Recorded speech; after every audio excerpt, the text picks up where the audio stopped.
딸이 방문을 닫은 지 40일째였다. 날짜를 세려고 한 건 아니었다.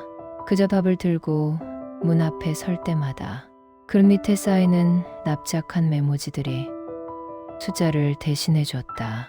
처음엔 따뜻한 국을 건넸지만 남아있는 건 차가운 공기뿐이었다. 차갑게 굳은 밥처럼 우리 사이도 똑같이 굳어갔다. 수진아, 밥 두고 갈게.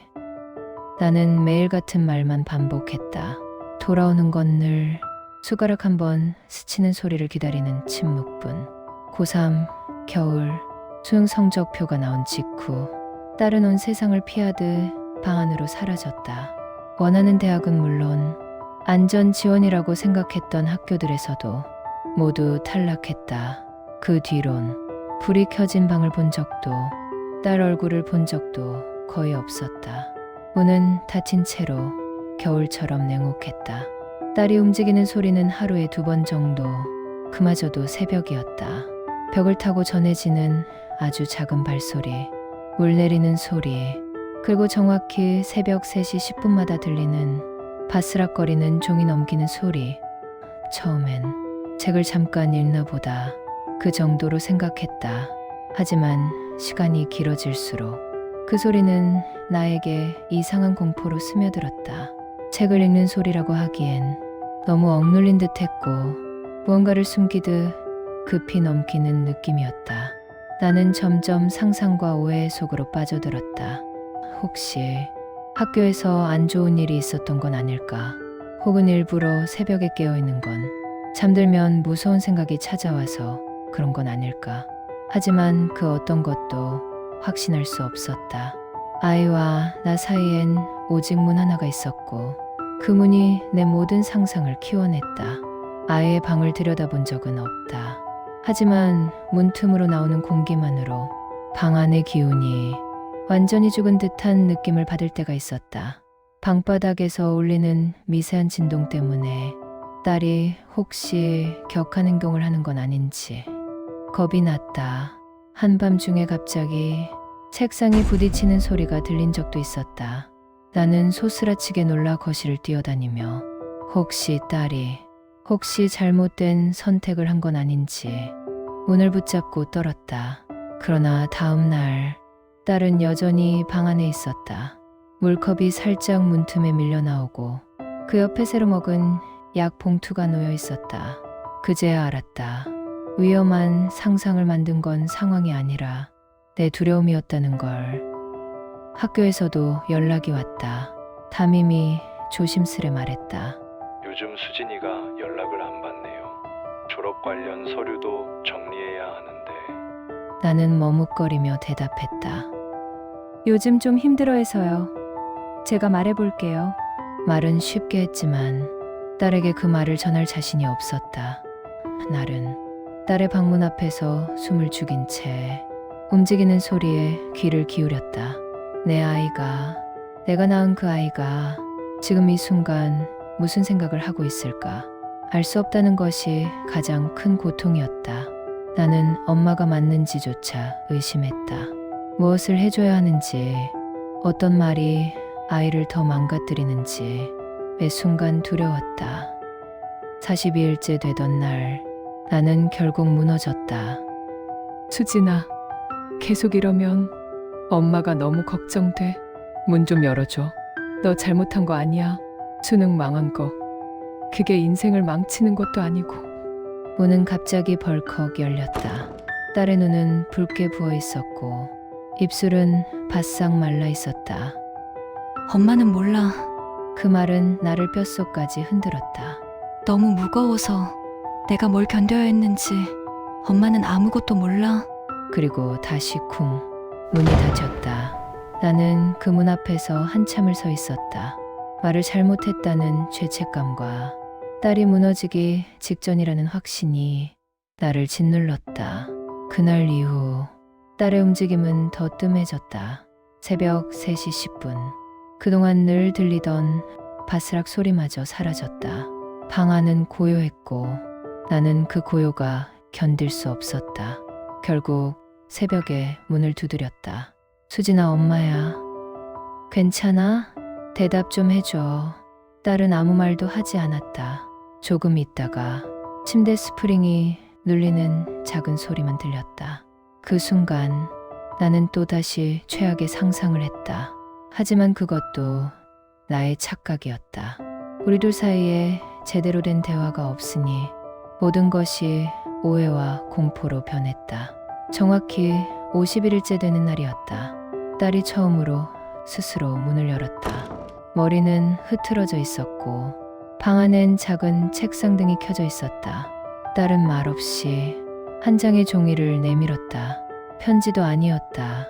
종이 한 장이 아니라 두껍게 묶인 서류였다. 봉투에는 이렇게 적혀 있었다. 학교폭력 피해 사실 확인서. 나는 두 손이 떨렸다. 이게 뭐야? 딸은 아주 작은 목소리로 말했다. 나 2학기 내내 나는 서류를 펼쳤다. 거기엔 구체적인 내용들이 빼곡했다. 딸이 제출했던 신고서, 상담 기록, 선생님 확인서, 그런데 모두 학생 본인의 요청으로 비공개 처리됨. 딸은 울며 말했다. 성적 떨어진 것도, 면접 망친 것도, 수능 날 이상하게 긴장하던 것도 다 그 애들 때문이었어. 내가 바보 같아서 그런 줄 알았는데 아무리 해도 집중이 안 되고 교실 들어가는 게 너무 무서웠어. 나는 그 자리에서 무너져 내렸다. 왜 엄마한테 말 안 했어? 엄마가 많이 힘들어 보였잖아. 나까지 이러면 엄마가 더 아플까봐. 나 혼자 해결하려 했어. 그 말에 나는 숨조차 제대로 쉴 수 없었다.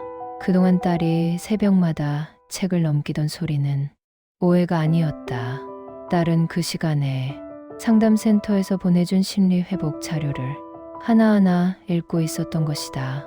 새벽 3시 10분은 심리상담사가 보낸 메시지를 확인하는 시간이었다.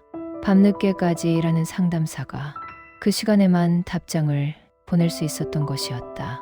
딸의 모든 행동은 무너지려는 자신을 겨우 붙잡기 위한 싸움의 흔적이었다. 나는 딸 앞에서 펑펑 울어버렸다. 엄마로서 차마 그래서는 안 되는 모습일지 몰라도 그날만큼은 감정이 무너졌다. 미안해. 너 혼자 그렇게 힘든데 엄마는 그걸 아무것도 몰랐어. 딸도 울었다. 서로의 울음은 방 안에서 작은 강처럼 흘러내렸다. 딸은 말했다. 엄마가 알면 나 때문에 더 힘들어질까봐. 나 그게 너무 무서웠어.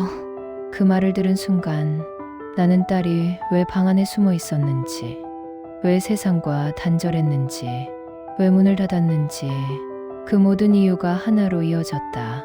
딸은 실패해서 숨어 있는 게 아니라 상처를 혼자 버티기 위해 숨어 있었던 것이었다. 그 뒤로 딸은 상담 치료를 시작했다. 학교에서도 공식적으로 조사에 들어갔고 가해 학생들은 조치를 받았다. 딸은 천천히 하지만 분명하게 달라지기 시작했다. 처음엔 현관문 밖에 서는 것부터 시작했다. 다음은 엘리베이터 앞, 그 다음은 집 앞 편의점. 딸은 한 걸음씩 세상으로 나왔다. 나는 그 모든 과정을 뒤에서 조용히 지켜보았다. 엄마가 할 수 있는 일은 딸의 걸음 뒤에서 그림자처럼 서 있는 것뿐이었다. 6개월 후 딸은 상담사의 권유로 재수를 선택했다. 1년 더 준비하면서 딸은 스스로 말했다. 나 이제 더 이상 숨어 있고 싶지 않아. 다시 공부하고 싶어. 그 말이 얼마나 무거운 결심인지 알기에 나는 말없이 딸의 손을 잡아줬다. 그리고 1년 뒤 봄, 딸은 결국 합격했다. 이전에 꿈꾸던 대학은 아니었지만 딸이 다시 걷기 시작한 길이었다. 입학식 날, 딸은 내 손을 꼭 잡고 말했다. 엄마, 나 이제 괜찮아. 정말로. 나는 그 말에 다시는 울지 말자 다짐했던 눈물을 참지 못하고 쏟아냈다. 괜찮아지려고 버틴 시간들이 너를 여기까지 데려온 거야. 너 잘못한 거 하나도 없어. 정말 하나도. 딸은 웃었다. 아주 조금, 하지만 확실하게. 그 웃음은 문틈 사이로 스며들던 겨울 공기를 한순간에 바꿔놓았다. 우리 집에, 그리고 딸의 마음속에 누구보다 기다리던 봄이 드디어 돌아왔다. 밤늦게 딸 방에서 작은 소리가 들렸다. 이번엔 책 넘기는 소리였다. 하지만 예전처럼 불안하게 넘기는 소리가 아니라 차분하고 안정된 리듬이었다. 나는 조용히 문 앞에 섰다. 수고했다, 우리 딸. 답은 없었다. 하지만 문 너머에서 아주 작지만 확실한 웃음이 들렸다. 그리고 나는 알았다. 문은 닫혀 있어도 이제 그 안엔 진짜 봄이 머물고 있다는 것을.